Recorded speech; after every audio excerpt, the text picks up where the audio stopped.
This is my main highlight shade. It's gonna be like your traditional foundation. This is my preferred method.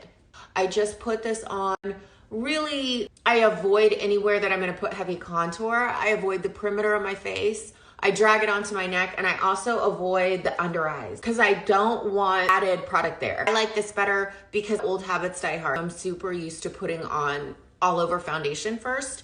So this just comes more naturally to me. If you are struggling with adding too much product on, do not start with this. Start with your contour. Also, if you're struggling with your makeup looking too light, use your contour first. Once you put it on, like, it shouldn't feel tacky. So if you're feeling like your makeup feels sticky or like you can feel it on your face, you've got too much on. Go ahead and use the perfector sponge. Get this wet, remove the excess product. As you get better at it, you'll start putting it on in one layer. What we want to avoid is like 2 steps forward and 1 step back. We want to be able to do this so simply and so effectively the first time that it is taking you 5 minutes, that you're not going and having to manipulate the product. All these videos you see where people are putting on all of this contour and all this makeup, and then they spend 10 minutes blending it out. They're putting so much on, and then they have to backstep by basically removing it. Really, truly practice on doing it all in one layer. If you're used to wearing a liquid, this is gonna be a change for you. If you want it to feel the same as those others, you're gonna be wearing way too much product. Give yourself grace and practice.